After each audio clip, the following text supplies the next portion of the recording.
નમસ્કાર વિદ્યાર્થી મિત્રો, આગળના વિડીયોમાં આપણે જોયું કે એકને એક સંખ્યા વારંવાર વર્ગમૂળની અંદર અનંત સુધી રિપીટ થતી હોય ત્યારે તેનું ફાસ્ટ સોલ્યુશન લાવવા માટે આપણે અહીં જે સંખ્યા આપી હોય તેના ક્રમિક અવયવો પાડેલા હતા.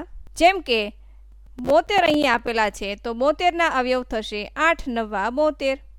બરાબર. હવે 72 પછી પ્લસની સાઇન છે એટલે આ પ્રશ્નનો જવાબ થઈ જશે 9. તેવી જ રીતે અહીં વર્ગમૂળમાં અનંત સુધી 72 આપેલા છે અને 72 પછી માઇનસની સાઇન છે. તો સૌથી પહેલા આપણે 72ના ક્રમિક અવયવ પાડી દઈએ. તો 72 બરાબર 8 9 72. હવે 72 પછી માઇનસની સાઇન છે એટલે આ પ્રશ્નનો જવાબ થઈ જશે 8.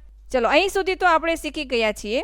ત્યાર પછી જો આવો પ્રશ્ન આપણી સામે આવે કે કોઈ એકને એક સંખ્યા વર્ગમૂળની અંદર વારંવાર રિપીટ થતી હોય અને અનંત સુધી જતી હોય ત્યારે આવા પ્રશ્નનો જવાબ જે સંખ્યા આપણને આપેલી છે તે જ એનો જવાબ થઈ જશે. એટલે અહીં 6 નંબર રિપીટ થાય છે એટલે આ પ્રશ્નનો જવાબ થઈ જશે 6. ધ્યાન અહીં એ રાખવાનું છે કે છેલ્લે ઇન્ફિનિટીની સાઇન હોવી જોઈએ. ત્યાર પછી આવો પ્રશ્ન આપેલો હોય જે વર્ગમૂળની અંદર 5 રિપીટ થાય છે પણ અહીં ઇન્ફિનિટીની સાઇન નથી. હવે આ પ્રશ્ન ઉકેલવા માટે એક સૂત્ર આપેલું છે.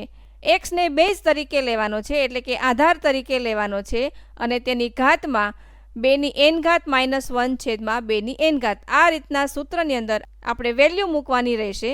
તો x ની જગ્યાએ આપણે 5 મૂકવાનો રહેશે અને n ની જગ્યાએ જેટલા નંબરો 5 આપેલા છે એટલે કે 1 2 અને 3 વખત 5 આપેલા છે તો n બરાબર 3 રહેશે. હવે આ વેલ્યુ આપણે સૂત્રની અંદર મૂકી દઈએ તો 5 ની ઘાત રહેશે 2 ની 3 ઘાત -1 છેદમાં 2 ની 3 ઘાત બરાબર. આધાર 5 સાથે 2 ની 3 ઘાત એટલે 8 થશે, -1 અને છેદમાં 2 ની 3 ઘાત એટલે કે 8 થશે. ત્યારબાદ 5 ની 8 -1 એટલે 7 અને છેદમાં 8. તો આ આપણો જવાબ થઈ જશે. ત્યાર પછીનો પ્રશ્ન જોઈએ તો જો આવો પ્રશ્ન આપેલો હોય કે વર્ગમૂળની અંદર 6 રિપીટ થાય છે તો આની વેલ્યુ આપણે સૂત્રની અંદર મૂકી દઈએ. તો હવે તમને સમજાઈ ગયું છે કે x બરાબર આપણે 6 લેવાના છે અને n બરાબર નંબર ઓફ 6 એટલે કે 1 2 3 4 અને 5 એટલે n બરાબર 5 આવી જશે. હવે સૂત્રની અંદર બધી વેલ્યુ મૂકી દઈએ તો બેઝ આપણે 6 લેવાનો છે તો 6 ની થશે 2 ની 5 ઘાત -1 છેદમાં 2 ની 5 ઘાત બરાબર 6 ની ઉપર 2 ની 5 ઘાત એટલે 32 -1 અને છેદમાં 32. તો આપણો ફાઇનલ આન્સર આવી જશે 6 ની 31 છેદમાં 32 ઘાત. ક્લિયર?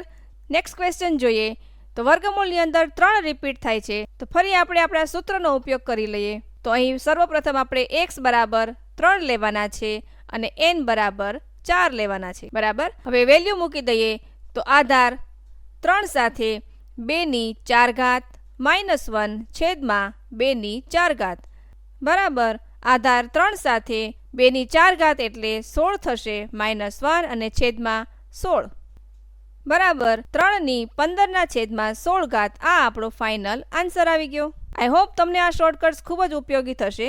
મળીએ નેક્સ્ટ વિડીયોમાં. Thank you.